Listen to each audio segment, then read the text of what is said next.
மதிப்பிற்குரிய சான்றோர் பெருமக்களே, தோழர்களே, இந்த நூல்கள் அறிமுக நிகழ்ச்சிக்கு தலைமையேற்று நடத்தி கொண்டிருக்கக்கூடிய தமிழ் தேச மக்கள் முன்னணியின் வழக்கறிஞர் ஐயா கென்னடி அவர்களே, ஒருங்கிணைப்பு உரை வழங்கி கொண்டிருக்கக்கூடிய மக்கள் தமிழகம் கட்சியின் தலைவர் அன்பிற்குரிய தோழர் நிலவழகன் அவர்களே, இங்கே முன்னிலை வகிக்கக்கூடிய பெருமக்களே, நூல்கள் வெளியிட்டு வாழ்த்துரை வழங்கிய எங்கள் மதிப்பிற்கு பாத்திரமான பெண் வழக்கறிஞர்கள் சங்க, தமிழ்நாடு முற்போக்கு பெண் வழக்கறிஞர்கள் சங்க தலைவர் அம்மா மூத்த வழக்கறிஞர், மாநில துணைத் தலைவர் தமிழ்நாடு முற்போக்கு எழுத்தாளர்கள் கலைஞர்கள் சங்கம் ஐயா கவிஞர் நந்தலாலா அவர்களே, தமிழ்நாடு கலை இலக்கிய பெருமன்ற மாநில துணைத் தலைவர் ஐயா செல்வராஜ் அவர்களே, இந்த அரங்கிற்கு வருகை தந்திருக்கக்கூடிய சான்றோர் பெருமக்களே, எங்கள் மீது பேரன்பு கொண்ட அரிமா சங்கத்தினுடைய மேனாள் ஆளுநர் அவர்களே, கருத்துரையாற்ற வந்து தவிர்த்து கொண்டு எனக்கு நேரம் ஒதுக்கி தந்திருக்கக்கூடிய பெருமக்களே, தமிழர் ஒருங்கிணைப்பு குழு தோழர்களே, உங்கள் அனைவருக்கும் என்னுடைய வணக்கத்தை முதற்கண் தெரிவித்துக் கொள்கிறேன். தலைமையேற்றிருப்பது ஐயா வழக்கறிஞர் கென்னடி அவர்கள். இயேசு வருகிறார் என்று சொன்னால் கூட அவ்வளவு மகிழ்ச்சி வந்திருக்காது. சிறையிலே இருக்கும்போது அன்றாடம் கென்னடி எப்போது வருவார் என்று ஆவலாக காத்திருப்போம். இயேசுநாதரை நேரில் பார்த்தால் என்ன மகிழ்ச்சி வருமோ அந்த மகிழ்ச்சி எங்களுக்கு வழக்கறிஞர் கென்னடி அவர்களை பார்க்கும்போது வந்தது. அவரும் அலுக்காமல் வந்தார். ஒரு நல்ல செய்தியை சொல்வார், வெயில் நாளைக்கு வரும் என்பார். அதையெல்லாம் நினைச்சு பார்க்கிறோம். இந்த வழக்கறிஞர்கள் அம்மா பானுமதி மூத்த வழக்கறிஞர் அவர்கள், கென்னடி அவர்கள், இவர்களை போன்ற வழக்கறிஞர்கள் எங்களுக்கு துணை நிற்பதால் தான் களத்திலே நாங்கள் துணிவாக நிற்க முடிகிறது.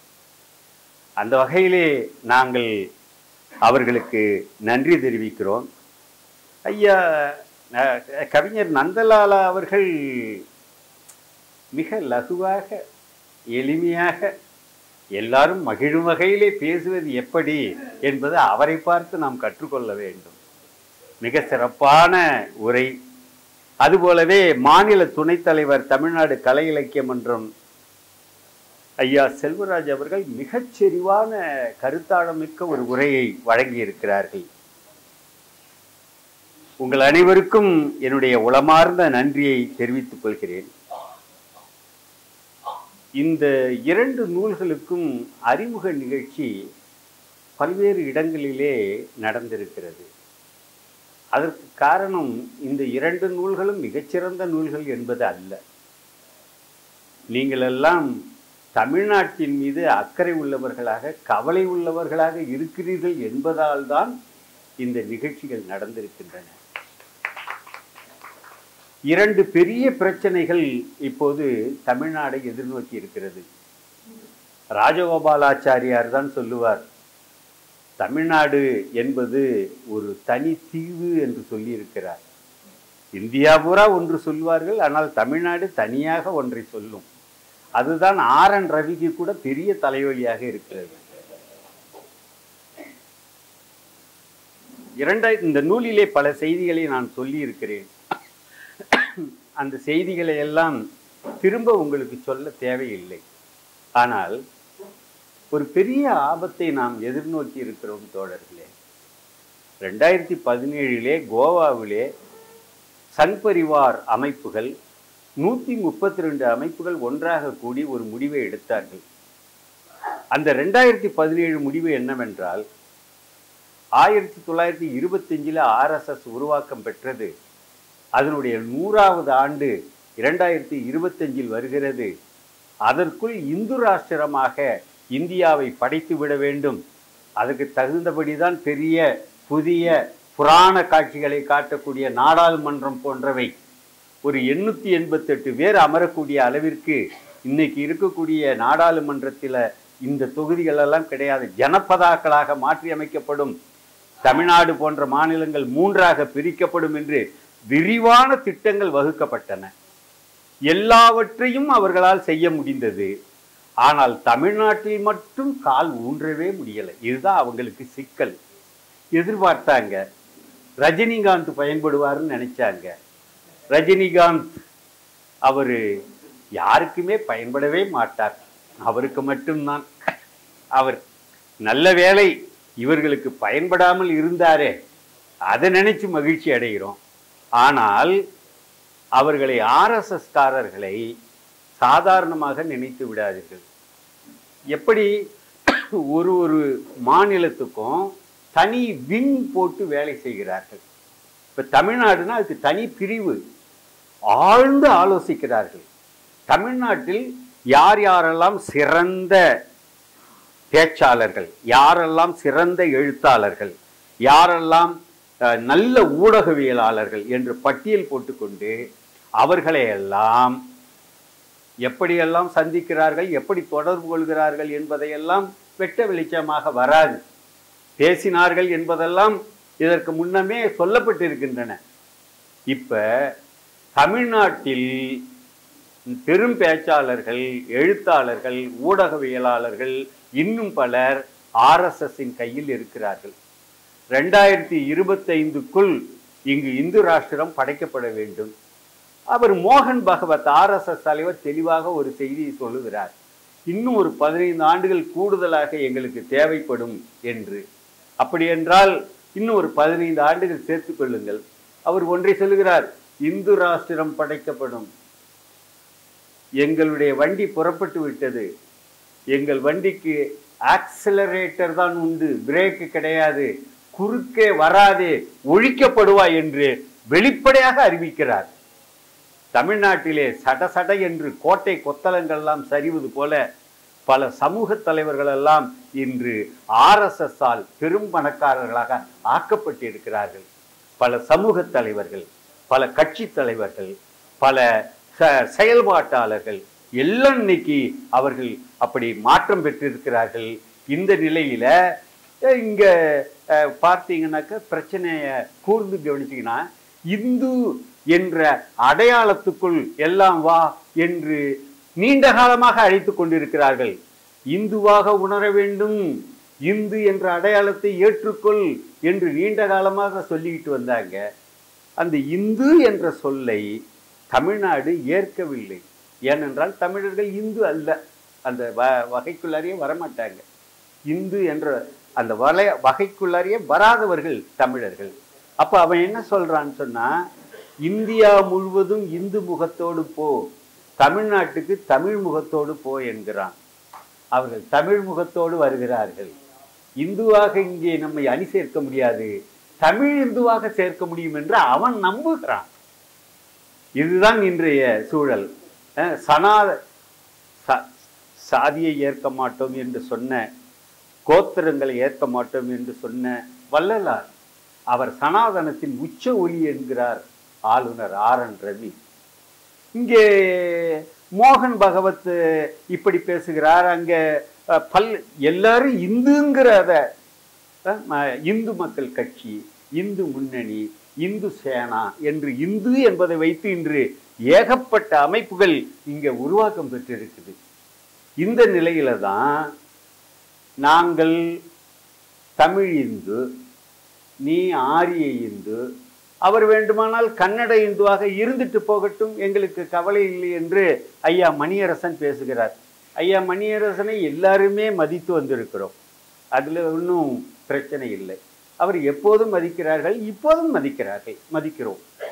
ஆனால் அவருடைய கோட்பாடு என்பது இந்த தமிழ் நாட்டையே இந்த தமிழர்களை ஒழித்து விடக்கூடிய ஒன்று. இந்து என்ற வலயத்துக்குள் நம்மை ஓட்டி கொண்டு செல்லக்கூடிய ஒரு ஆபத்தான காரியத்தை அவர் செய்து கொண்டிருக்கிறார் என்பதால் தான் ஆழ்ந்த கவலை அடைந்து இன்று அதை நாங்கள் ஏற்க மாட்டோம், இது மிக தவறானது என்பதை சுட்டி காட்டுவதற்காக இது போன்ற கூட்டங்கள் நடத்தப்படுகின்றன.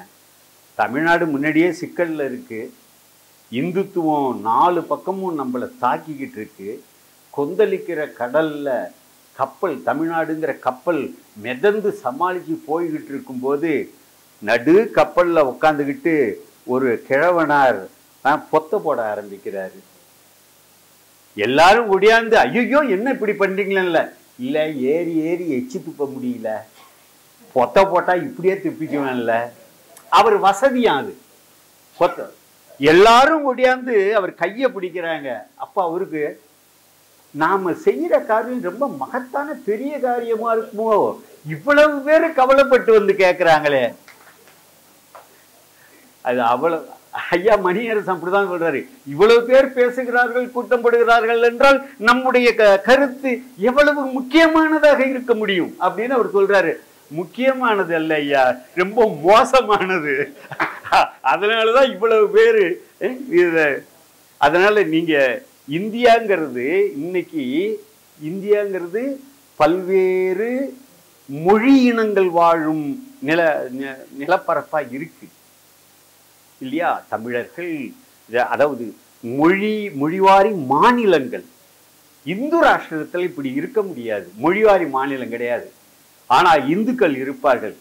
ஆனா அவங்களுக்கு அந்த மொழியால் தான் அடையாளப்படுத்த முடியும். அப்ப தமிழ் இந்து, கன்னட இந்து, மலையாள இந்து, மராட்டி இந்து என்று இந்துக்கள் கூட மொழி அடிப்படையில் தான் எதிர்காலத்தில் அமைவார்கள் என்ற ஒரு ஒரு விஷயத்தை நாம மறக்க கூடாது. நான் ஒரு 2 விஷயங்களை மட்டும் உங்களுக்கு நான் நினைவூட்டிட்டு நான் போறேன். இதுலங்க ஐயா மணியரசன் எப்படி பேசுறாருங்கிறது, அது ஒரு அவருடைய உரைகளை எல்லாம் கூட நீங்க கேட்டீங்கன்னாக்கா அதை ரொம்ப ஆழ்ந்து பரிசீலிக்க வேண்டியதும் பதில் சொல்ல வேண்டியதும் இருக்கு. அதுல அவர் சொல்றாரு, நான் தமிழ் இந்துன்னு பேர் வைக்கிறேன்.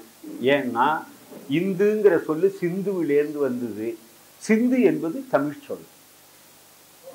சிந்துக்கு பின்னாடி தமிழ் தான் இருக்கு. அதுல பேர் வைக்கிறதுல என்ன பிரச்சனை? அப்புறம் அவர் சொல்றாரு, இது நீங்க ரொம்ப கூர்ந்து கவனிச்சுக்கிட்டு வாங்க. அதாவது ஒருவருடைய சொல்லை எதிர்கொள்வதுங்கிறது மிக எளிதானதாக இருக்காது.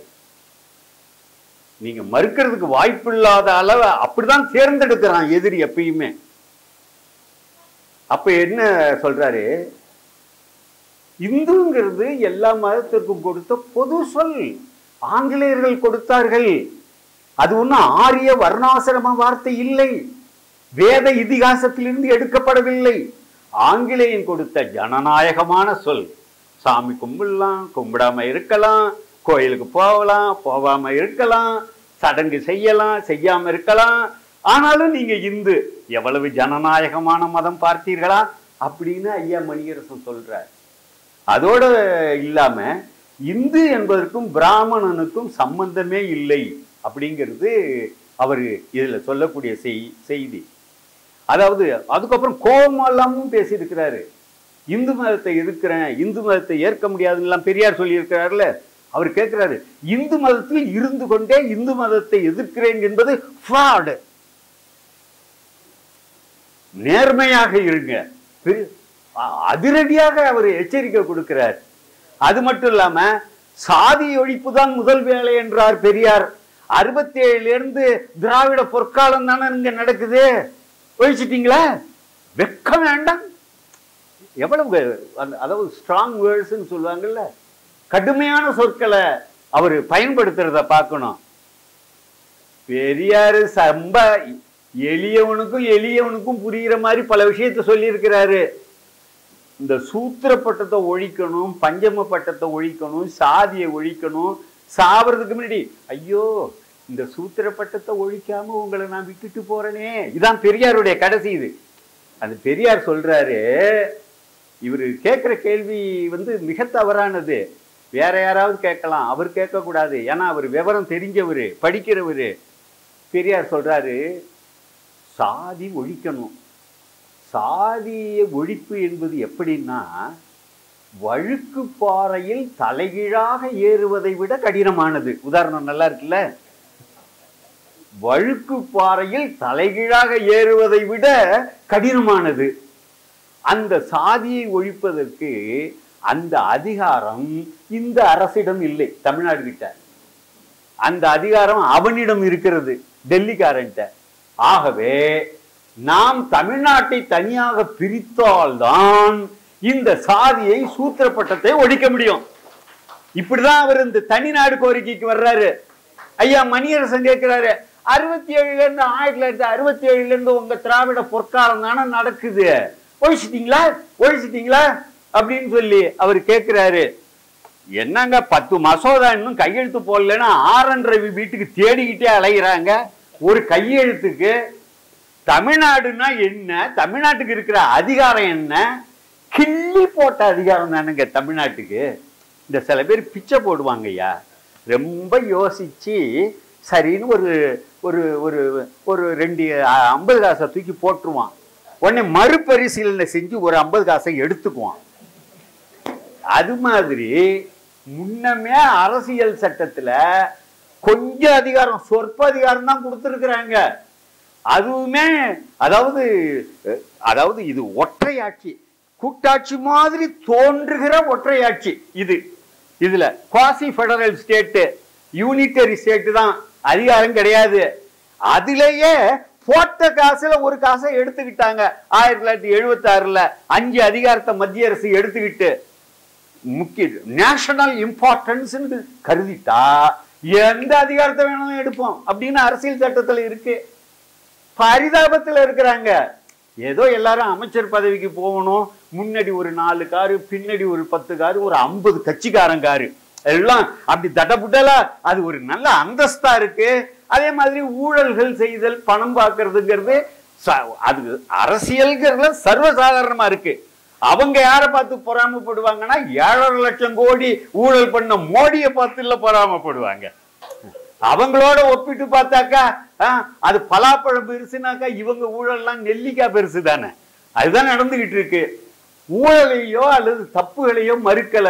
ஆனா மாநிலத்துக்குன்னு ஒரு அதிகாரம் இருக்கும்போது இவ்வளவுதான் இந்த அதிகாரம். இந்த அதிகாரத்தை வச்சுக்கிட்டு சாதியை ஒழிக்க முடியாது. வேற என்ன செய்யலாம்?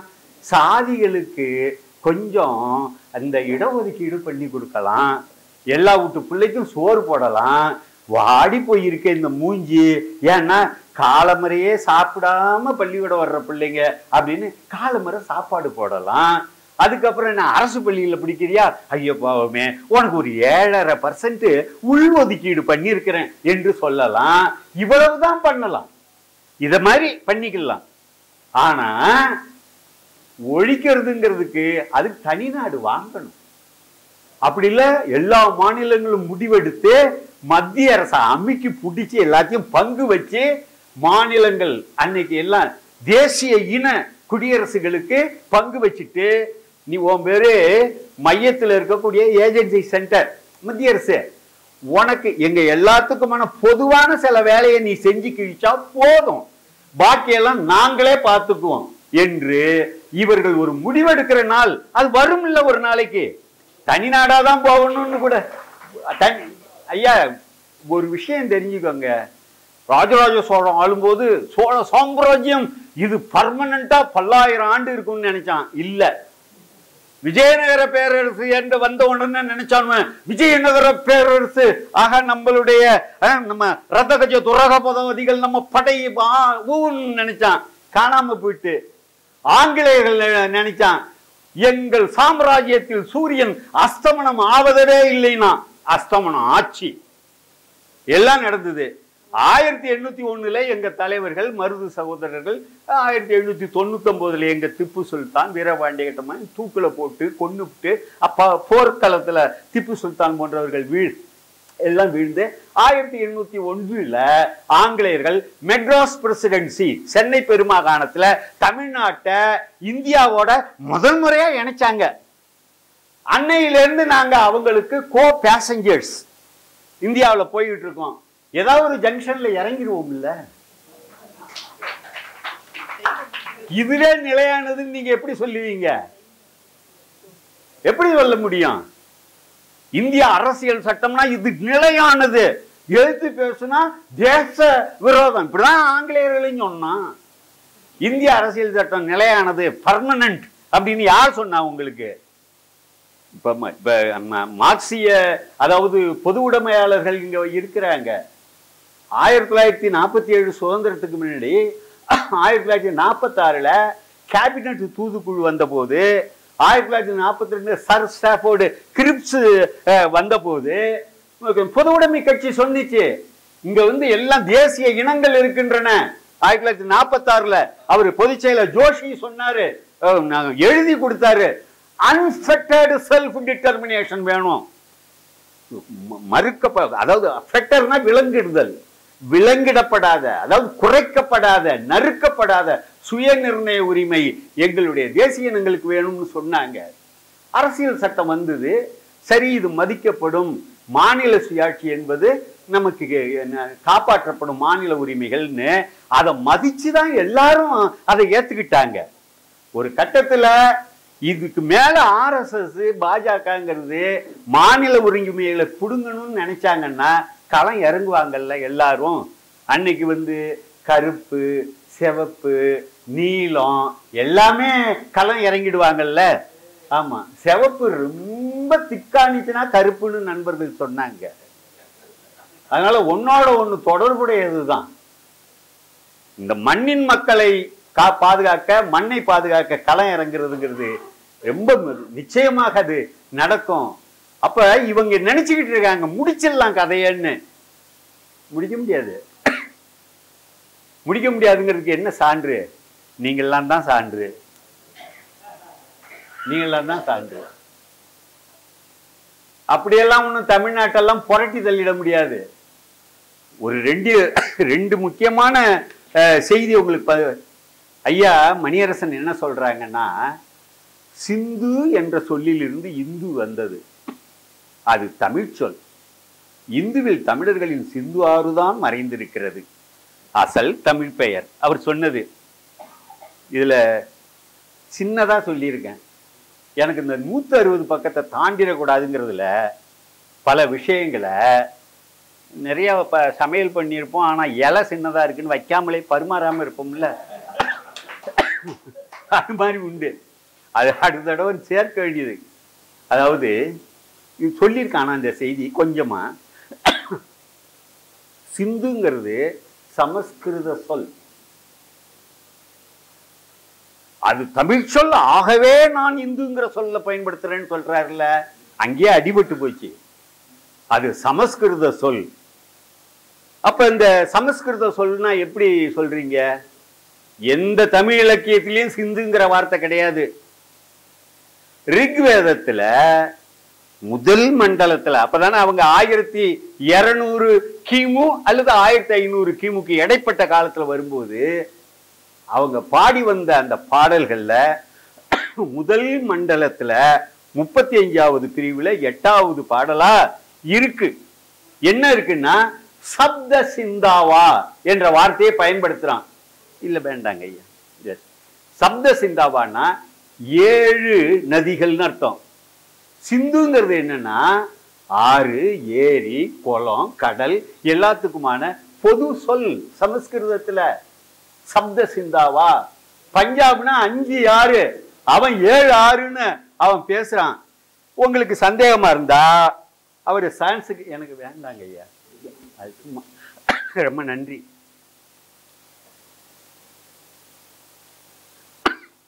அதாவது சமஸ்கிருத பேராசிரியர் ஆக்ஸ்போர்ட் யூனிவர்சிட்டி H.H. வில்சன் தான் முதல்ல அதை டிரான்ஸ்லேட் பண்ணாரு. அவருடைய டிரான்ஸ்லேஷனை வேணா எடுத்து நீங்க பார்க்கலாம். அதுல சிந்துவெளி நாகரிகங்கிறது தமிழ் நாகரிகம். அது அந்த கிமு 3300 1900 வீழ்ச்சி அடைஞ்சிட்டு. ஏன் சிந்துவெளி நாகரிகம் வீழ்ந்துச்சுன்னா 900 வருஷம் நீரற்று போயிருந்துதான் அந்த பகுதி. ஆகவே அந்த பகுதியே அந்த நாகரிகமே வீழ்ச்சி அடைந்தது. அதன் பிறகு ஆரியர்கள் வர்றாங்க. சிந்துவெளி நாகரிகம் தமிழ் நாகரிகம். ஆனா சிந்துவெளி மக்கள் அந்த ஆத்தை என்ன பேர்ல அழைச்சாங்கன்னு யாருக்கும் தெரியாது. நான் சொல்றது புரியுதா? இவன் தான் பேரை தூக்கிட்டு வந்தான், சிந்துனா ஆறு என்பதை.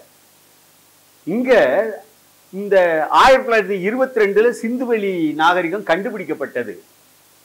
அவரு சர்ஜான் மார்ஷல் அறிவிக்கிறார் 1922 தமிழ் நாகரிகம் டிராவிடியன் நாகரிகம்னு அறிவிக்கிறாரு. ஃபாதர் ஹிராஸ் சொல்றாரு தட் இஸ் ஆர்கைக் தமிழ். அந்த லாங்குவேஜ் ஸ்போக்கன் இன் இண்டஸ் வேலி ஆர்கைக், பழமையான தமிழ். ஃபாதர் ஹிராஸ் தமிழ்நாட்டுக்காரன் கூட அப்படியே நெஞ்ச நிமிந்துட்டான் உடனே. ஆஹா, சிந்துவெளி நாகரிகம் நம்ம நாகரிகம் அப்படின்னு சொன்னான். அப்ப என்ன இவனுக்கு தோண்டிட்டு, சிந்துவெளி நாகரிகம் தமிழர் நாகரிகம்னா சிந்து ஆளுங்கிற பேரும் தமிழாதான இருக்கும் அப்படி நினைச்சுக்கிட்டு சிந்துங்கிற பேரை கொண்டாட ஆரம்பிச்சுட்டாங்க இங்க. அப்படிதான் வந்ததே ஒழிய சிந்துங்கிற சொல் தமிழர்களுக்கு, சிந்துவெளி மக்களுக்கு தெரியாது. சிந்துவெளி மக்களுக்கு தெரியாது. சிந்துவெளி மக்கள் ஏதோ பேரை சொல்லி பயன்படுத்தி இருக்கலாம் அந்த ஆற்றுக்கு. அப்ப இந்த இந்த இந்த கோளாறு அதுல இருக்கு. அது சமஸ்கிருத சொல்லுதானா? சிந்துவெளி எழுத்துக்களை பற்றியெல்லாம் ரொம்ப பேசக்கூடிய அஸ்கோ பர்போலா என்ற அந்த அறிஞர் 2015 எழுதுறாரு, சிந்துங்கிறது சமஸ்கிருத சொல் என்று அறிஞர்களும் எழுதியிருக்காங்க. இப்ப நான் சொல்றது கேளுங்க. நீங்க ராமேஸ்வரம் போற வண்டி ஏற்படுத்தப்பட்ட மதம், இதுக்கு மேல நீங்க ஏற்படுத்த போற மதமாக இருந்தாலும் சரி, எல்லாத்துக்கும் ஒரே பேரு இந்து அப்படின்னு சொல்லி அவன் கொடுத்துருக்கான். அவனுக்கு வேண்டியது என்னன்னு கேட்டா அட்மினிஸ்ட்ரேஷன், நிர்வாகம். அதுக்கு அவன் சுருக்கமா பாக்குறான். என்னையா நீ என்ன ஒத்தகால் முனிய கும்பிடுறான், அவர் ரெட்டகால் முனியங்க, அவர் வேற என்ன, ஏன் பெரிய பிரச்சனையா இருக்க அப்படின்னு சொல்லிட்டு தான் இந்துங்கிற பேர்ல அவன் அடக்கினான். இப்ப இந்துங்கிற பேர் அவன் அடக்கினானே ஒழிய இந்துங்கிற பேரை எங்க இருந்து உருவி எடுத்தாங்கிறது இருக்கு இல்லையா? இந்துங்கிற பேரு சிந்து, அந்த சிந்து ஆற்றுக்கு அப்பால் உள்ள மக்களை குறிப்பது. அதுக்கப்புறம் வட இந்தியாவில் சிந்துஸ்தான், அதான் இந்துஸ்தான் வருது. அப்புறம் இந்தியாவில் இருக்க எல்லாருக்கும் பொதுவான பேரா ஹிந்துஸ் அப்படின்னு வருது. அதெல்லாம் ரைட்டு. ஆனா நான் சொல்ற இந்த வரி ரொம்ப முக்கியமானது. ஆங்கிலேயர்கள் இங்க இருக்கிற எல்லா மதத்துக்கும் ஹிந்துன்னு பேர் கொடுப்பதற்கு முன்னரேயே அது ஒரு சமயம் சார்ந்த வைதீக சமயத்தை குறிப்பிடும் சொல்லாக இருந்தது. அந்த சொல்லு அவரு மணியரசன் ஐயா கூட சொல்றாரு, காஞ்சி சங்கராச்சாரியே சொல்றாரு, எல்லாம் இந்த இந்துன்னு சொல்லி எல்லா மதத்தைக்கும் பொதுவா பேர் கொடுத்தானோ இல்லையோ நாம பொழைச்சோன்னு சங்கராச்சாரியாரே சொல்றாரு. இதுக்கு அர்த்தம் என்னன்னு கேட்டா அது அவர் சரக்கு இல்லை, அதாவது அந்த இந்துங்கிறது அவங்க சரக்கு இல்லையாம் என்று காட்டுகிறது. அங்கதான் தப்பு. அது வரைக்கும் அவங்கள மட்டுமே குறிப்பிட்டுக்கிட்டு இருந்த அந்த இந்துங்கிற சொல்ல எல்லாத்துக்கும் சேர்த்து கொடுத்த உடனே மகிழ்ந்து போறாரு சங்கராச்சாரியார். சான்று காட்ட முடியுமா? இதான் கேள்வி. நான் எப்ப பார்த்தாலும் ஒரு கத்த பேப்பரை தூக்கிக்கிட்டு வருவேன். பேப்பர் எதுக்கு தேவைப்படுதுன்னாக்கா சான்று காட்டுறதுக்கு தான் தேவைப்படும், அதுக்காக தான் தேவைப்படும். இப்ப யுவான் சுவாங் 7ஆம் நூற்றாண்டுல வராரு, கிபி. இங்க கூட வந்தார் இல்லையா, பல்லவ சாம்ராஜ்யத்துக்கு வந்தார். அந்த யுவான் சுவாங் அவர் எழுதிய அந்த ரெக்கார்ட்ஸ், அது record of the western regions அப்படின்னு பப்ளிஷ் ஆயிருக்கு. அத அரவிந்த் சர்மா ஒரு புக்கு எழுதுறாரு 2002 ஆன் ஹிந்து, ஹிந்துஸ்தான், ஹிந்துயிசம் அண்ட் ஹிந்துத்வா. அந்த புத்தகம் பேர். அவர் அதுல சொல்லும்போது ஹிந்து என்பதை ஒரு மதமாக யுவான் சுவாங் குறித்திருக்கிறார் என்று அவர் குறிப்பிடுறார். சரி, இது ஒரு குறிப்பு தானா? அடுத்த கட்டத்துக்கு வந்துடலாம். 11ஆம் நூற்றாண்டுல, அதாவது 1192ல பிருத்திவிராஜன் கதை எல்லாருக்கும் தெரியுமில்ல. பிருத்திவிராஜன், ராணி சம்யுக்தா, அவங்க முகமது கோரி கூட சண்டை நடக்குது இல்லையா? அதை பற்றி ஒரு இலக்கியவாதி புத்தகம் எழுதுறான். பிருத்திவிராஜ் ரசோ என்ற புத்தகத்தை சந்த் பர்தாய் அப்படிங்கிறவரு பிரஜ் பாஷாவில் எழுதுறார். அது எழுதுனது 13ஆம் நூற்றாண்டா அல்லது 16ஆம் நூற்றாண்டு, பிற்காலம்தான். ஆனா ஆங்கிலேயர்கள் வர்றதுக்கு முன்னாடி அதுல என்ன வருதுன்னா, ஆங்கிலத்தில் சொல்லிடுற அந்த வரிய, both the religions have drawn their swords, curved swords அப்படின்னு சொல்லி, இரண்டு மதத்துக்காரர்களும் வளைந்த தங்கள் உரைவாட்களை அவங்க உருவினார்கள் அப்படின்னு வருது. எந்த ரெண்டு மதத்துக்காரங்கன்னா, ஹிந்துஸ்ங்கிறவங்களும் அந்த வெளியிலிருந்து வந்த மிலேச்சாஸ், வெளியிலிருந்து வந்தவர்களும் என்று அதுல வருது. யார் எழுதுறா? லாரன்சன் என்ற ஒரு ஆய்வாளர். அவர் புத்தகம் ஹூ இன்வென்டட் ஹிந்துயிசம், 2006, யோடா பிரஸ். அது ஒரு மதத்தை குறிக்கும் சொல்லாக இருந்தது என்பதை மறுபடியும் ஆய்வாளர்கள் குறிப்பிடுறாங்க. 14ஆம் நூற்றாண்டுல கபீர்தாசரு, குருநானக்கு, சாது தயாள் எல்லாம் எழுதுறாங்க. அவங்க காலம் இஸ்லாமியர்களும் வந்துட்ட காலம். அவங்க தர்மம் துறக்க தர்மாவான். துறக்கனாக்கா துருக்கியர்கள். அவங்க இது துறக்க தர்மா, இது ஹிந்து தர்மா என்று அந்த ஹிந்து வே ஆஃப் லைஃப், அந்த ஸ்ட்ரக்சர் யாரு? அந்த பிராமண, கத்திரிய, வைசிய, சூத்ர, இந்த வாழ்வியல் இருக்க, அதுதான் தர்மாங்கிறது. அப்ப அவங்களது துறக்க தர்மா, இது ஹிந்து தர்மான்னு சொல்லி 13ஆம் நூற்றாண்டுல ரெக்கார்ட் ஆயிருக்குது. உங்க எல்லாருக்கும் தெரியும், 1336ல விஜயநகர பேரரசு உருவாக்கம் பெற்றது.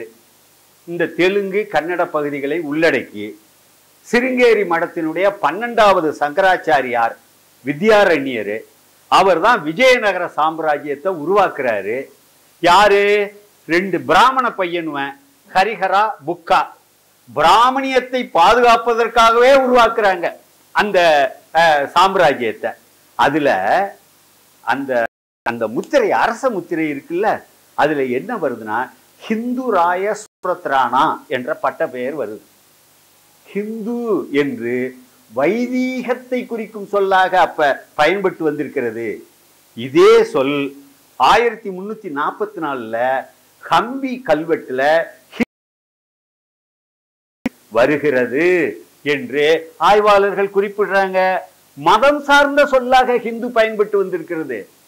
ஆங்கிலேயர்கள் இங்க நின்றுகிட்டு எல்லா மதத்துக்காரையும் குறிக்கிறதுக்கு எனக்கு ஒரு பொது சொல் வேணும், மந்திரகாலின்னு அந்தரத்துல இருந்து ஹிந்துங்கிற வார்த்தையை எடுத்து பயன்படுத்தி இல்ல, அல்லது இங்க இருக்கக்கூடிய பொதுவா மக்களை எல்லாரையும் குறிச்சாங்க ஹிந்துன்னு, அதையே மதத்தை குறிக்க பயன்படுத்திட்டாங்கன்னு இல்ல, மதம் சார்ந்த சொல்லாக அப்போதே இருந்தது. அப்ப இவர் ஐயா சொல்றாங்க இல்லையா, அது ஒரு பொது சொல், மதம் சாராத சொல், அதுல என்ன கெட்டது இருக்குன்னு, அதுலதான் கெட்டதே இருக்குங்கிற. அதை எப்படி பயன்படுத்தலாம்? அதோட இன்னும் மோசங்க ஐயா, இன்னும் ஒன்று நீங்க நல்லா யோசிங்க. 2008ல இருந்து ஆர்எஸ்எஸ் ஒரு வேலை செய்யுது. ஆர்எஸ்எஸ் சார்பாளர்கள் அவங்க என்ன செய்யறாங்கன்னா, தமிழ் இந்து, தமிழ்னு சொல்லி தமிழ் ஹிந்துன்னு அணிசேர்க்கை பண்ணிக்கிட்டு இருக்காங்க. இப்ப பார்க்க வேண்டாம், வீட்டுல போய் உங்க நெட்டை ஓபன் பண்ணிக்கிட்டு tamilhindu.com அப்படின்னு போடுங்க. இந்த tamilhindu.comல அவரு பெரிய பெரிய பெரிய பெரிய பார்ப்பனிய அறிவாளர்கள், தொல்காப்பியர் என்ன சொல்லி இருக்கிறாருன்னா, ரிக்வேதத்துல சொன்னதுதான் சொல்லி இருக்கிறாரு. திருவள்ளுவர் என்ன சொல்லி இருக்கிறாருன்னா, வேதங்கள்ல சொன்னதான் சொல்லியிருக்குன்னு நியாயப்படுத்தி tamilhindu.com அவங்க எல்லாம் தமிழ் ஹிந்துன்னு அடையாளப்படுத்துறாங்க. மணியரசன் தமிழ் இந்துன்னு அடையாளப்படுத்துறார். Note the point. அதுதான் நான் மதுரையில் சொல்லும்போது கூட சொன்னேன். 23ஆம் புலிகேசின்னு ஒரு படம். 23ஆம் புலிகேசியில மக்களை நல்லா எங்க பண்றது இருக்குல்ல, ஜாதி நீ ஏன் அங்கங்க அடிச்சுக்கிட்டு கிட, ஜாதி சண்டைக்குன்னு ஒரு மைதானம் அமைச்சு சண்டை விடுவாரு 23ஆம் புலிகேசியில. ஓன் ஜாதி என்னன்னு நாகபதனி, ஓன் நாகப்பதனி, ரெண்டும் ஒன்னா தானையா இருக்கு, ஒரு இப்பு அதிகமாக இருக்கிறது. அத நாகபதனிக்கும் நாகப்பதனிக்கும் சண்டை நடக்கும், ரெண்டும் வெவ்வேறவான். அவரு சச்சின் டெண்டுல்கர் மாதிரி அதே மாதிரியே அவரு சச்சிதானந்தம் அல்லையில் 6 தடவை போட்டு வெற்றி வகையை சூடுவார். அதுல வரும் நண்பர்களே, நாகபதனிக்கும் நாகப்பதனிக்கும் என்ன வேறுபாடோ அதுதான் தமிழ் ஹிந்துவுக்கும் உள்ள வேறுபாடு. அவர் அதுங்கட்டியுமே எடுத்து வருதான்னு பார்த்தா வரும். அப்ப நான் சொல்றது புரியுதா? நாம அறியாமல் இந்த நாட்டுல என்னமோ நடந்துகிட்டு இருக்குங்கிற இந்த ஒரு வரியை புரிஞ்சுக்கிட்டா போதும். நம்ம இந்த நாட்டுல என்னமோ நடந்துகிட்டு இருக்கு, அது நாம அறியாததாக இருக்கிறது அப்படிங்கிறத அவசியம் நம்ம புரிஞ்சுக்கணும். திரும்ப திரும்ப அதுல ஒரு கேள்வி வைப்பாரு, நீங்க ஏன் மதத்தை விட்டு வெளியேறல, இந்து மதத்தை விட்டு வெளியேற வேண்டியது தானே அப்படின்னு சொல்லி. இந்து மதத்தை விட்டு யாரும் வெளியேற முடியாது. இந்து மதத்தை விட்டு வெளியேறணும்னு சொன்னா முஸ்லிம் ஆகணும், கிறிஸ்தவன் ஆகணும், பார்சி ஆகணும், அல்லது யூத மதத்தை சேரணும். இது 4ம் இல்லைன்னா இந்து தான் நீ. நான் இதுல எழுதியிருக்கும் போது என்ன, இந்துன்னு இல்ல சந்துன்னு நீங்க ஒரு மதத்தை உண்டாக்குனாலும் அவனும் இந்து தான். இது ஒரு அநியாயமான மத சர்வாதிகாரம் இல்லையா? இந்த சர்வாதிகாரத்திலிருந்து தப்பிக்க வழி இருக்குதா? வழி இல்லை. அப்ப நாம அதுக்கு உள்ளறையே இருந்து போராடுவதை தவிர வேற வழி இல்லை. பெரியார்ட்ட ஒரு நேர்மை இருந்தது. அந்த நேர்மை என்னன்னா, வடலூருக்கு போனப்ப புலால் உண்ணுகிறவர்கள் உள்ள வரக்கூடாதுன்னு வெளியிலே நின்றுகிட்டாரு. ஐயோ நம்ம புலால் சாப்பிட்றோம், உள்ள போகக்கூடாது, நேர்மை குறைவுன்னு. அந்த தன்மை வேணும் இல்லையா?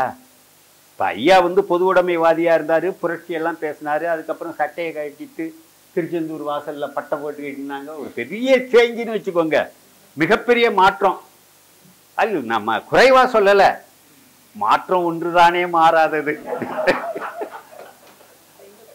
ஆமா,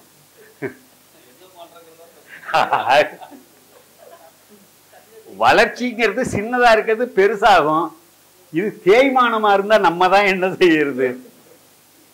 அது அவருடைய விருப்பம்னு வச்சுக்கோங்க. இப்ப கூட நம்ம என்னங்கய்யா, அவரை பற்றி, அவர் குடும்பத்தை பற்றி, அல்லது அவர் கட்சியை பற்றி மட்டும் அவர் ஒரு முடிவெடுத்தா நம்ம இதை பேசவே போறதில்லை. கொந்தளிக்கிற கடல்ல போய்கிட்டு இருக்கிற பெரிய கப்பலுக்கு நடுப்புறல அவர் ஓட்ட போடுறாரு. அதுதாங்கள தானே நம்ம இதை பேசுறோம். ஆகவே இந்த நிலையில அதுல நம்ம சொல்லியிருக்கோம், அது இந்த 4 தவிர எல்லாரும் இந்து அப்படின்னு சொல்றீங்களே, அரசியல் சட்டத்தில் இருக்கா, அரசியல் சட்டத்தில் இருக்கா அப்படின்லாம் கேட்கிறாரு. அரசியல் சட்டத்துல 25வது பிரிவுக்கு விளக்கம் 2 அது பாருங்கன்னு சொல்லி இதுல கொடுத்துருக்கிறேன். இதை ஒரு தடவை படிச்சுட்டா அவர் இப்ப கேட்டுக்கிட்டு இருக்க கேள்வி எல்லாத்துக்கும் அதுல முன்னாடியே பதில் இருக்கு. இந்த பள்ளிக்கூடத்துல வாத்தியாரு அறத்தூக்கத்திலேயே இருப்பாரு. 16ஆம் வாய்ப்பாடு சொல்லி முடிச்சிருப்பான் பையன். 16ஆம் வாய்ப்பாடு சொல்லு அப்படிம்பாரு. சார் இப்ப 16ஆம் வாய்ப்பாடு தான் சார் சொன்னேம்மா.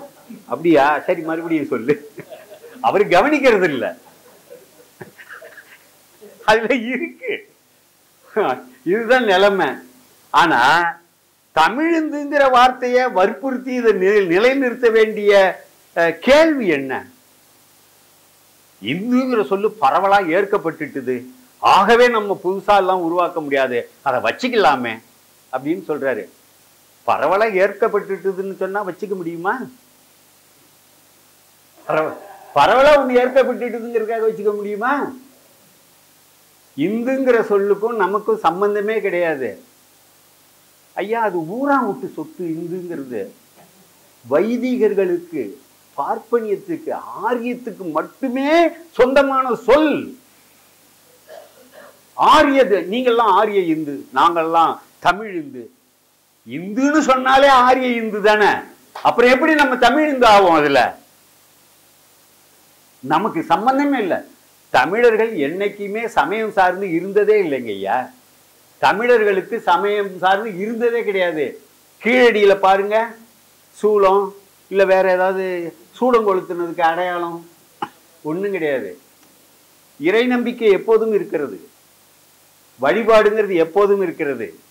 ஆனா சமயம் கடந்தவங்க சொத்து அது இது வந்தோன்னா சைவம், வைணவம், 42 மடங்கள் எல்லாம் இருக்கு. ஆனா அப்படியே கொஞ்சம் இருங்க, நான் இந்த இந்து கோயில் வரைக்கும் போயிட்டு வரேன்னு எவனாவது சொல்றானா? பெருமா கோயிலுக்கு போயிட்டு வந்த இருங்க, அது வேற புளியோதரை தீர்ந்துட போகுது அப்படின்ட்டு போறான்.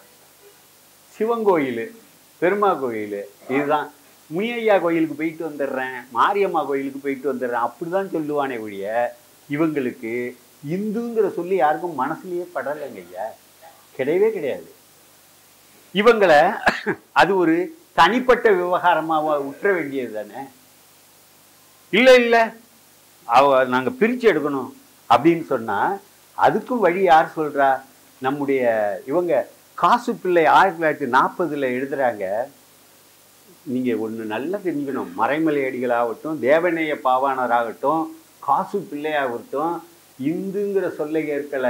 ஆனா தமிழர் சமயம்னு இத நீங்க போற்றலாமேங்கிறார் அவரு. அவர் சொல்றாரு, தமிழ் சைவ வைணவ சமயங்கள் அடிப்படையில் ஒத்த கருத்துடையன. அதாவது தமிழர் சமயம் பற்றி காசு பிள்ளை, சுப்பிரமணிய பிள்ளை, எம்எல் பிள்ளைன்னு வேற சொல்லுவாங்க, லா படிச்சவரு, பெரியாள் அவரு, பேரறிஞர். தமிழ் சைவ வைணவ சமயங்கள் அடிப்படையில் ஒத்த கருத்துடையன. அது தொல்காப்பியம், திருவள்ளுவ மாலை, பரிபாடல் முதலிய சங்க நூலாராய்ச்சியாலும் தேவார திருவாசக திருவாய்மொழி திருமொழி ஆராய்ச்சியாலும் நன்கு புலனாகும். சைவம் வைணவம் என இரு பிரிவடங்கிய ஒரு சமயத்தை தமிழர் சமயம் என்று கருதி அதனை தமிழ் மக்கள் போற்றுவாராக வழிகாட்டிட்டு போறாரு. நீங்க இந்த மாதிரி பேருகெல்லாம் வச்சுக்கிட்டு அலையாதீங்க, ஊராஞ்சொத்துக்கு ஆசைப்படாதீங்க. இந்து மதம் உங்களது கிடையாது, உங்களுக்கு 2 மதங்கள் இருக்கு. அதை நீங்க ஒன்னா ஒரு மதமா கூட நீங்க கருதி தமிழர் சமயம்னு போற்றலாம் அப்படின்னு சொல்றாங்க. அவங்க விருப்பத்திற்கு வழிபாடுங்கிறத விட்டுற வேண்டியதான். தமிழர்கள் இன்று வரையிலும் கூட மதம் சார்ந்தவர்கள் கிடையாது. இப்ப தமிழ் இந்துன்னு பேர் கொடுக்கறதுனால என்ன ஆகுதுன்னா, வரலாறிலேயே முதலாக இந்த தமிழ் இனத்திற்கு, தமிழ் தேசிய இனத்திற்கு ஒரு மத அடையாளத்தை சூட்டுவது இதுதான் முதன்முறை. இது ஹிந்துவைசேஷன், இந்துமயமாக்குதல், தமிழர்களை இந்துமயமாக்குதல் என்று தாராளமா கருதலாம். இது நியாயமானதல்ல, இது தடுத்து நிறுத்தப்பட வேண்டும் அப்படிங்கிறத நான் வலியுறுத்திக்கிறேன். கூடுமான வரைக்கும் நேரம் ஆயிட்டுது. ஒரு முக்கியமான ஒரு செய்தி, அவர் ஐயா இந்த 2020 தஞ்சையில் குடமுழுக்கு நடந்தது இல்லை, அந்த குடமுழுக்கு சமஸ்கிருதத்திலையும் அடுத்தது கடைசியா தமிழிலும் நடந்தது. அதுக்கு அவங்கெல்லாம் முயற்சி பண்ணி அதை உரிமையை வாங்கினதுனால தான் நடந்ததுங்கிற மாதிரி சில பதிவுகள் பண்ணியிருக்கிறாங்க. அப்படிலாம் கிடையாதுன்னு நான் எழுதியிருக்கேன். 1980 குடமுழுக்கு நடந்தது, 1997 குடமுழுக்கு நடந்தது. கோயில் நிர்வாகமும் அரசும் இன்னும் தேவஸ்தானம் சம்பந்தப்பட்டவர்களும் எல்லாரும் சொல்லியிருக்காங்க, வழக்கமா தமிழும் சமஸ்கிருதமும் சேர்ந்து தான் நடக்கும், இந்த தடவையும் அப்படிதான் நடத்த போறோம் என்று சொன்னார்கள். சாட்சி உண்டான்னு சொன்னா 1997 குடமுழுக்கு தமிழ்லையும் சமஸ்கிருதத்திலையும் நடந்துச்சுன்னு சொன்னா நானே சாட்சி. ஏன் நான் அப்படி சொல்றேன்னா, எங்களுக்கு இந்த சும்மா இருக்க கூடாது. இல்ல 120 பிராமணர்கள் அங்க வந்திருந்தான். அதுல திடீர்னு தீ விபத்து ஏற்று 48 பேர் எரிஞ்சு விட்டாங்க. 97 தஞ்சாவூர்ல 48 பேர் எரிஞ்சு போயிட்டான். இது போதாதா எங்களுக்கு? நாங்க இன்னைக்கு அந்த நண்பர்லாம் இறந்துட்டாரு, உடனே துண்டறிக்கை போட ஆரம்பிச்சோம். அப்ப என்ன பேச ஆரம்பிச்சோம்? சமஸ்கிருதத்தில் குடமுழுக்கு நிகழ்த்தினால் இப்படித்தான் ஆகும்னு பேச ஆரம்பிச்சோம். அப்பதான் ஐயோ அப்படிலாம் இல்ல, அது தருமபுரம் நம்ம பிரின்சிபல் இருந்தாங்கல்ல, ஆர்பி சார், ஆர் பாலசுப்ரமணியம், அவங்களுமே சொன்னாங்க, ஐயோ அப்படிலாம் இல்ல, அவன் சமஸ்கிருதத்திலையும் சொன்னான் தமிழ்லையும் சொன்னான், ஆனா தமிழுக்கு கொஞ்சம் தான் ஒதுக்குறான், திராவிடம் அப்படிங்கிறான்.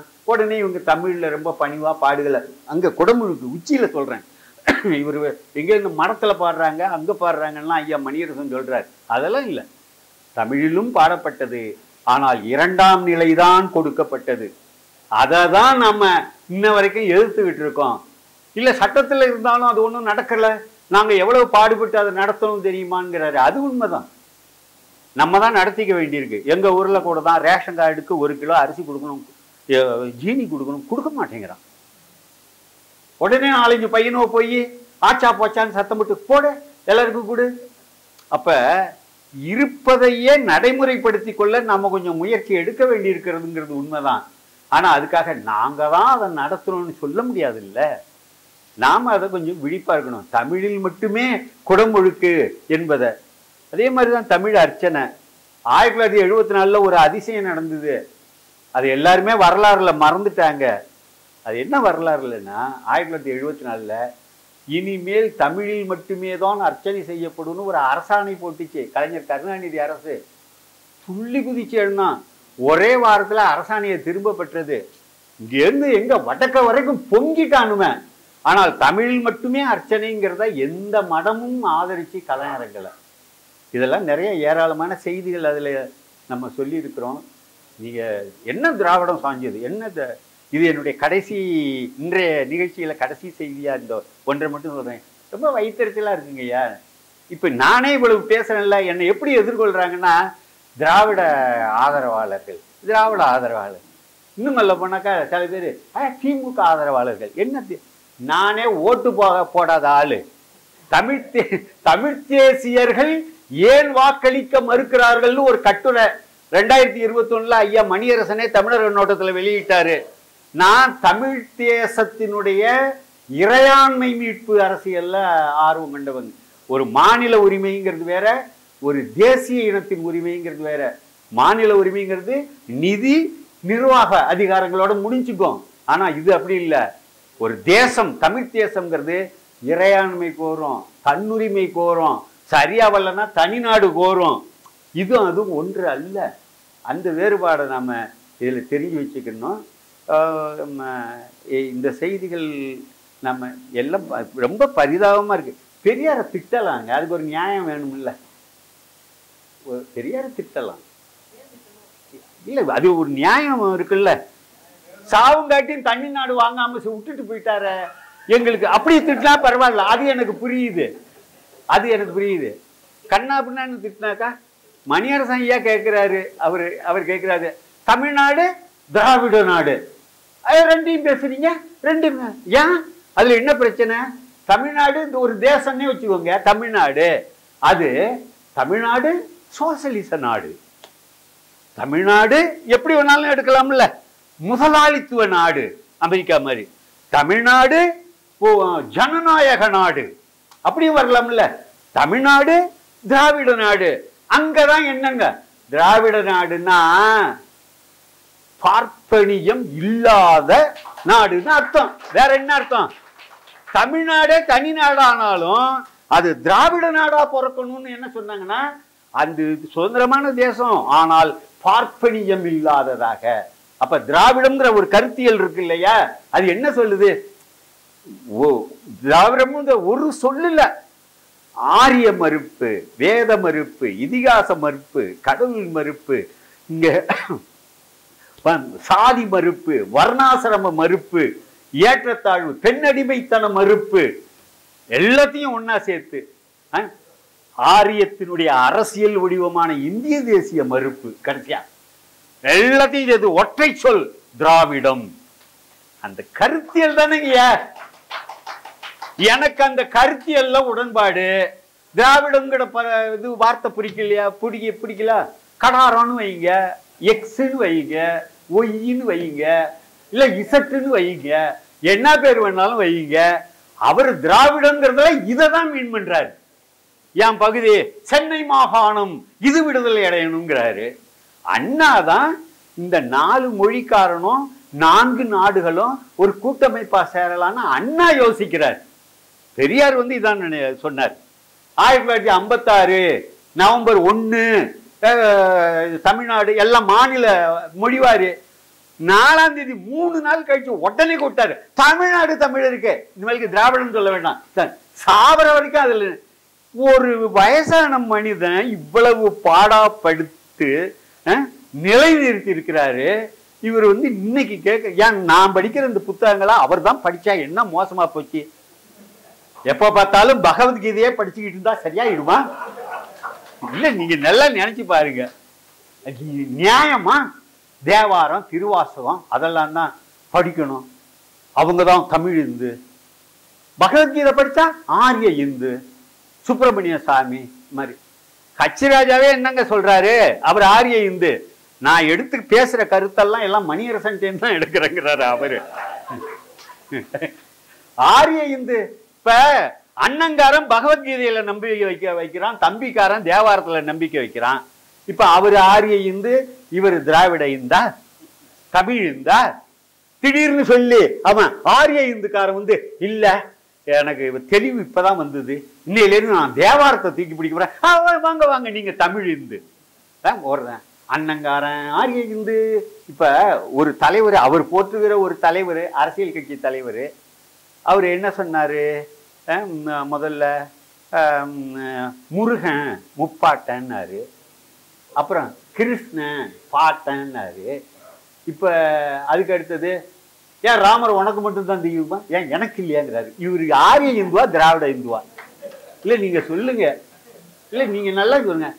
ராமனை ஏற்றுக்கொள்கிறாயா இல்லையா, அப்பதான் நீ இந்தியன் அப்படின்னு சொல்லி அத்வானி காலத்துல இருந்து சொல்லிக்கிட்டு இருந்தாங்கல்ல. இன்னைக்கு வந்து அது வருது இல்ல களத்துக்கு, இன்னைக்கு அது வருது இல்ல. இது சரி தவறுன்னு சொல்லணும் இல்ல. இப்ப எனக்கு சந்தேகம்னா, ஐயா மணியரசன் யாரை தூக்கி சுமக்கிறாரோ அவர் திராவிட, அதாவது தமிழ் இந்தா ஆரிய இந்தா? இவ்வளவு இருக்குல்ல. ஒரு ஒரு தள்ளாட்டமான ஒரு சொல்லு, எந்த தத்துவ பின்புலமும் இல்லை. அவர் சொல்றாரு திராவிடத்துக்கு தத்துவ பின்புலம் கிடையாது. என்ன இருக்குன்னு ஒண்ணு தெரிஞ்சு வச்சுக்கோங்க எல்லாருமே மனசுல. திராவிடம்ங்கிற சொல்லு தமிழைத்தான் குறித்தது, தமிழை மட்டுமே குறித்தது, தமிழைத்தான் குறித்தது. இவனுக்கு இந்த பொடி பையன்களுக்கு, இந்த சின்ன பிள்ளைகளுக்கு எல்லாம் சொல்லி கொடுத்துருக்காங்க, திராவிடம்னா தெலுங்கு நிரூபிக்க முடியுமா, திராவிடம்னா தெலுங்குன்னு நிரூபிக்க முடியுமா? திராவிடம் என்பது தமிழைத்தான் குறித்தது. அது வந்து இந்த சாதம் சோறுன்னு இருக்குல்ல, நல்லா பெரிய மனுஷன் வேணா சாதம்பாங்க, ஏழை எளியவர்கள் சோறும்பாங்க. அது மாதிரி ஏழை எளிய மக்கள் தமிழ்னாங்க. பெரியத்துக்குவான் அதை ஏற்கல அவங்கன்னு சொன்னா சொந்தமான சொல். ஆரிய, நீங்கெல்லாம் ஆரிய இந்து, நாங்கெல்லாம் தமிழ் இந்து. இந்துன்னு சொன்னாலே ஆரிய இந்து தானே. அப்புறம் எப்படி நம்ம தமிழ் இந்து ஆகும்? இல்ல, நமக்கு சம்பந்தமே இல்லை. தமிழர்கள் என்னைக்குமே சமயம் சார்ந்து இருந்ததே இல்லைங்கய்யா. தமிழர்களுக்கு சமயம் சார்ந்து இருந்ததே கிடையாது. கீழடியில பாருங்க, சூளம் இல்ல வேற ஏதாவது சூளம் கொடுத்ததுக்கு அடையாளம் ஒண்ணும் கிடையாது. இறை நம்பிக்கை எப்போதும் இருக்கிறது, வழிபாடு எப்போதும் இருக்கிறது. ஆனா சமயம் கடந்தவங்க சொத்து அது இது வந்தாலும் சைவம், அப்புறம் அந்த படம் ஓடும். அவங்க நீங்க ஒரு 100 வருஷத்துக்கு முன்னாடி இருந்த நிலையில இருந்து இவர்கள் இன்னும் மாறவே இல்லை. அவங்க போய் திராவிடம்னா ஏற்றுக்கிறியாங்களா, என்ன ரொம்பதான் கிடையாதுமா? திராவிடங்கிறதுல அப்படி நெஞ்ச நிறுத்துறான். இந்த தமிழ் சமூகம் நான் நிறைவு செஞ்சிடணும். அதாவது தமிழ் சமூகம் ஒரு தடவையும் எழுந்து பார்க்கிறதோட சண்டை போட்டு இங்கதான் எழுதினாங்க. திருவள்ளுவரை அவர் இவர் எல்லாம் எழுதினாங்க. இவ்வளவு இருந்தாலும் 7 அடிக்கு அண்ணாண்டு நிக்கிற சாரி, 12 அடிக்கு அண்ணாண்டு நிக்கிற சாரி, 96 அடிக்கு அண்ணாண்டு நிக்கிற சாரிங்கிறது இருக்குதா இல்லையா? திருவிதாங்கூர் மற்றும் தென் தமிழகம் இருந்தது. அப்ப இந்த தமிழ் சமூகம் ஏந்திரிச்சு எந்திரிச்சு அடிக்கும் பார்ப்பனியத்தை. ஒரு தடவை பாருங்க, ஏந்திரிச்சு ஜம்ப் பண்ணி அடிச்சுது. அதுக்கு பேரு திராவிட இயக்கம். அங்குல கை உயின்னு காதுல சத்தம் வந்துச்சுல, கையை தூக்கு. அவன் இப்ப என்ன செய்யறான்? தமிழ்நாட்டே ஆள் திரடுறான். அதை நாம அனுமதிக்க முடியாது. ஆமா, ஐயா மணியரசன் தெரிஞ்சு செஞ்சாலும் தெரியாம செஞ்சாலும் தப்பு தப்புதான். அதை நாம அனுமதிக்க முடியாது. பேசுவதற்கு நிறைய இருந்தாலும் கூட இவ்வளவு நாளைக்கு நான் பேசிட்டேன். ரொம்ப பொறுமையோட நீங்க எல்லாம் கேட்டிருக்கீங்க. இந்த நூலை வெளியிட்டு இத அம்மா எங்களுடைய மதிப்புக்குரிய வழக்கறிஞர் அம்மா பானுமதி அவர்கள், அவங்களுக்கு நன்றி. எங்களோட எங்களுக்கு மேல ரொம்ப அன்பு கொண்டவர்கள் ஐயா வழக்கறிஞர் கென்னடி, பல வேலைகளுக்கு இடையில கவிஞர் நந்தலால் அவர்களும் தோழர் செல்வராஜ் அவர்களும் இங்க வந்திருக்காங்க. நீங்க இவ்வளவு நேரம் பொறுமையா கேட்டிருக்கீங்க. உங்க எல்லாருக்கும் நன்றி. ரொம்ப மகிழ்ச்சி.